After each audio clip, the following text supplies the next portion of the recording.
La session extraordinaire parlementaire s'est passée sans grande difficulté hier à l'Assemblée nationale, surtout sur les votes des projets de loi relatifs au système électoral et au code de procédure pénale. Les décisions majeures figurent l'approbation du parrainage optionnel et la suppression du CREI remplacé par un pool judiciaire financier. Et toujours sur la question qui concerne le parrainage, celui citoyen est bien appréhendé par les Sénégalais, constituant l'électorat majeur pour l'expression de la démocratie aux prochaines échéances. La transparence est convoquée. Nous parlerons aussi dans cette édition de la question migratoire au Sénégal qui est étudiée dans son ensemble. En Conseil des ministres hier, le président Macky Sall instruit son gouvernement d'intensifier les contrôles sur les zones de départ des candidats et mettre l'accent sur la sensibilisation. Une autre actualité de ce journal, une convention de partenariat a été paraphée entre la maison de la presse Babacar Touré et Sénégal Numérique. Et ça, les journalistes seront accompagnés dans le renforcement de leurs capacités, dans la combinaison, traitement de l'information et digitalisation. C'était les grands titres de ce journal. Le développement, c'est dans un instant. Mesdames et messieurs, bonsoir et bienvenue. Hier, les députés de l'Assemblée nationale s'étaient enfin statués sur le système électoral, un sujet aux multiples enjeux qui était à la merci des interprétations. L'adoption du projet de loi numéro 10/2023 portant révision des dispositions de l'article 29 de la Constitution, adopté à la majorité qui fixe les nouvelles dispositions du nouveau mode de parrainage. Un système qui sera désormais amélioré aux grandes dames des prochains candidats officiels à la course du fauteuil présidentiel après le processus d'étude des dossiers enclenché par le Conseil constitutionnel. Les nouveaux textes stipulent que les signatures d'électeurs doivent représenter au minimum 0,6% et au maximum 0,8% du fichier électoral général. Les électeurs signataires des parrainages doivent aussi domicilier dans au moins 7 régions, à raison de 2000 au moins par région. Ils font état aussi d'un parrainage par la signature d'élus, représentant 8% des membres députés de l'Assemblée nationale ou 20 des chefs d'exécutif territorial, à savoir les maires ou présidents de conseil départemental. Le vote de ce système de parrainage amélioré était matérialisé par le poids d'approbation considérable de l'Assemblée nationale, représenté par les députés de Benno Bokk Yakaar, de Taxawu Sénégal et de Wallu. Les députés de la coalition Yewwi Askan Wi ont juste maintenu la voix contre. La disposition de l'article 29 de la Constitution sur le parrainage était considérée par la Cour de justice de la CEDEAO dans son arrêté en avril 2021 comme un véritable obstacle à la liberté et au secret de l'exercice du droit de vote d'une part, et une sérieuse atteinte au droit à participer aux élections en tant que candidat d'autre part. Restons toujours dans cette actualité. Hier, le ministre de la Justice Ismaïla Madior Fall a supervisé l'examen du projet de loi numéro 11/2023. Celui-ci modifie la loi du 21 juillet 1965 portant code de procédure pénale. La Cour de répression et de l'enrichissement illicite a été finalement supprimée pour instaurer à la place un nouveau dispositif modernisé de lutte contre la criminalité économique et financière. L'amélioration qu'a précisé en ce sens le garde des Sceaux est l'instauration d'un pool judiciaire financier composé d'un parquet financier spécialement compétent pour traiter les questions relatives au délit de l'enrichissement illicite. La CREI, créée par la loi 81/54 juillet 1981, était chargée uniquement de réprimer l'enrichissement illicite et tout délit de corruption et de recel connexe. Fondée par le président Abdou Diouf, elle a été réactivée par le président Macky Sall pour demander des comptes à certains poids lourds du régime Wade quant à l'origine de leur patrimoine. Karim Wade y était jugé en 2015 avec une peine d'emprisonnement de 6 ans ferme et d'une amende de 138 milliards de francs CFA. Le parrainage et sa pertinence à l'égard de l'électeur avec le candidat de son choix à la présidentielle est soulevé. Le vote à l'élection est en ce sens un devoir citoyen dans la participation légitime à la démocratie sénégalaise. Les citoyens se dressent comme acteurs centraux sur la tenue d'une élection présidentielle inclusive, transparente et libre. Reportage Emmanuel Sarr et Cheikh Tidiane Thiam.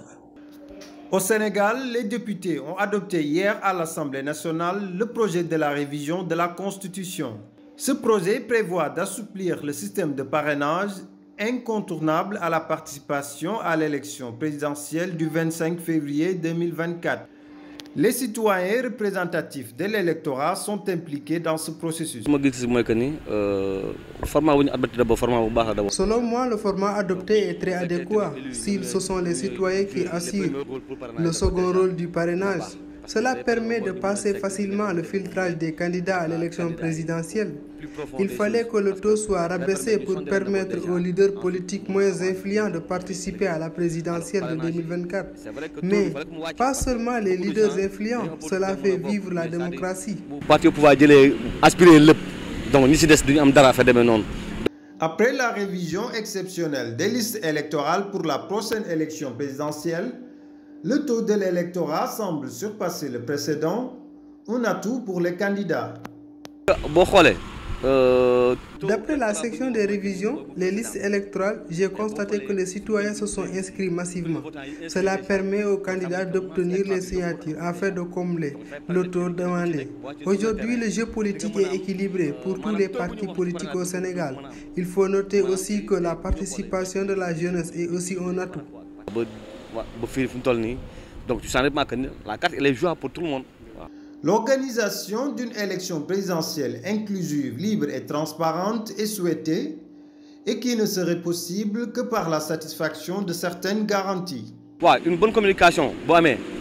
Pour qu'il y ait d'élections apaisées, il faut d'abord une bonne communication à travers les formations politiques.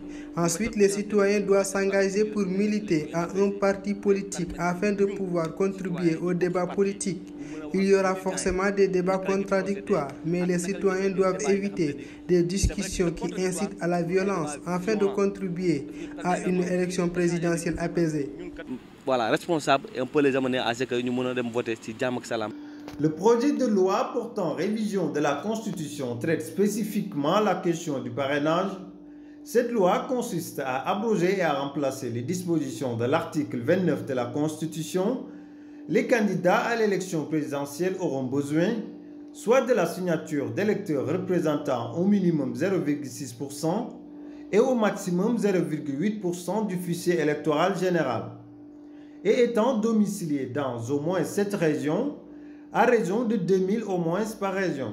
Cette révision de la Constitution entre dans le cadre de la mise en œuvre des recommandations du dialogue national lancé le 31 mai par le président Macky Sall. Parlons à présent de cette actualité évoquée dans les grands titres. Des candidats à l'immigration clandestine de plus en plus nombreux au Sénégal. L'attraction occidentale est devenue une préférence des jeunes à la recherche d'un mieux-être. Et pourtant, l'Eldorado recherché existe bel et bien ici, estiment fortement les citoyens rencontrés ce matin. L'État est appelé à créer les instruments d'épanouissement pour les jeunes, comme la création d'emplois. Emmanuel Sarr et Fatima Bintoundou. La vie est dure et de telles opportunités te poussent à migrer. Beaucoup de jeunes candidats sont désespérés et trouvent leur chance de réussite réduite. Il est très difficile de trouver de l'emploi. Vous voyez, beaucoup de jeunes se rabattent sur le transport de taxi-moto. Il y a bel et bien du travail au Sénégal. Nous sommes complexés de se retrouver à faire certains travaux. Et pourtant, on peut trouver notre épanouissement à faire de petites choses pour y gagner dignement notre vie. Nous trouvons très difficile de les empêcher de migrer. Mais qu'avons-nous fait comme politique pour leur maintenir dans leur propre pays? L'État du Sénégal a la responsabilité de créer plus d'emplois pour les jeunes, faisant-les accéder à plus d'opportunités. Nous devons développer aussi l'esprit d'entraide, servir de relais pour freiner l'immigration clandestine. Le citoyen sénégalais doit avoir foi en Dieu et avoir confiance à ses propres potentialités. Je peux prendre mon exemple. Mon parcours a été un succès. On a tout pour nous développer. Nous disposons de tous les atouts pour développer le Sénégal. Relative aux ressources dont on dispose, il ne reste qu'à matérialiser les politiques de développement.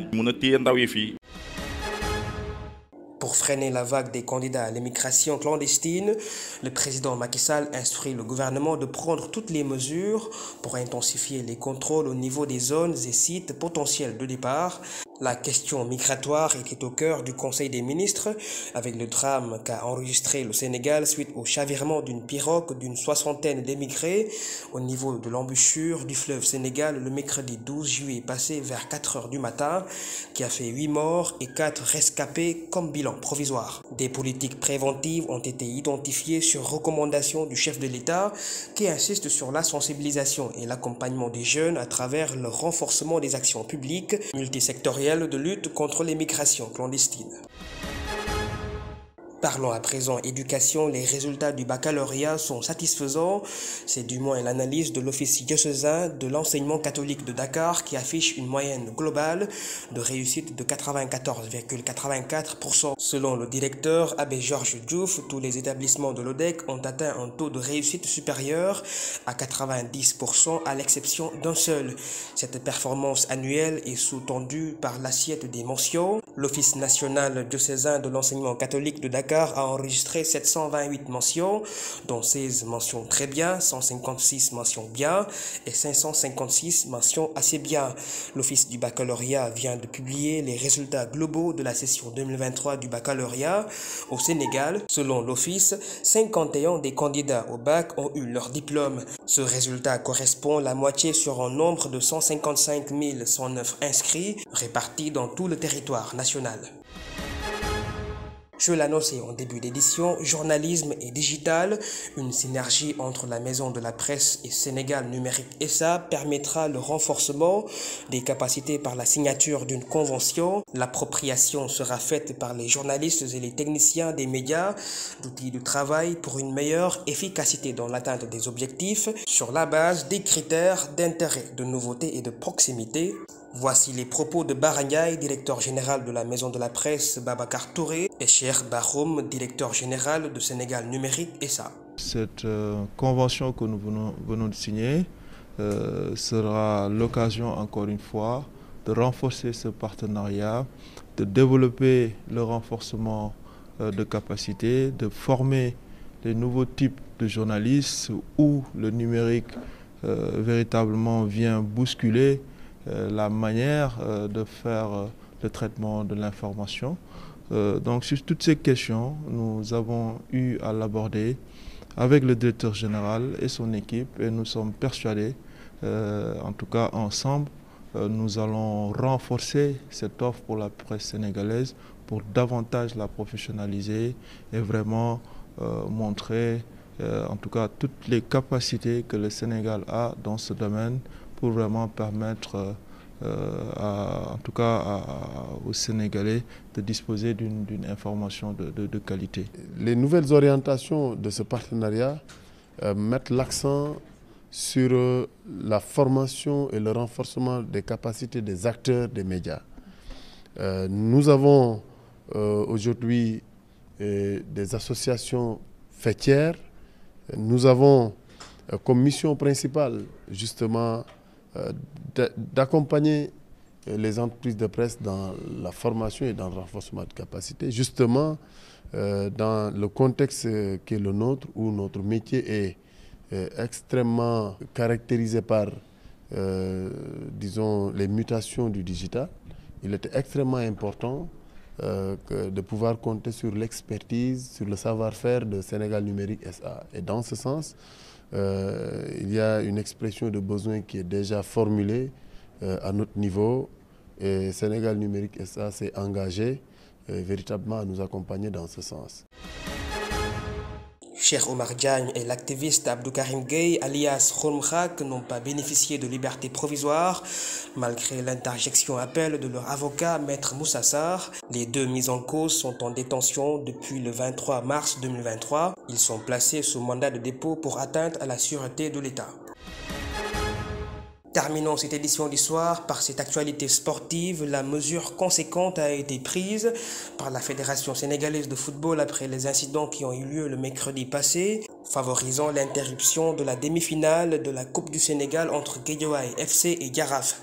L'homologation du stade Ibrahima Boye a été suspendue jusqu'à nouvel ordre et avec effet immédiat. La décision concernera, selon le comité d'urgence de la Fédération sénégalaise de football, tous les matchs de ligue professionnelle et de la Coupe du Sénégal senior. Les compétitions présentant des risques sécuritaires et de menaces à l'intégrité physique des acteurs, officiels, spectateurs, seront délocalisées pour être jouées à huis clos. Hier, les deux équipes étaient à égalité, 0 but partout, dans les prolongations à la 120e minute, quand la rencontre a été interrompue par les jets de pierre de la part des supporters de Guédiawaye FC, dénonçant un penalty accordé au Jaraaf. C'est la fin de ce journal. Merci infiniment de l'avoir suivi. Je vous souhaite de passer une excellente soirée.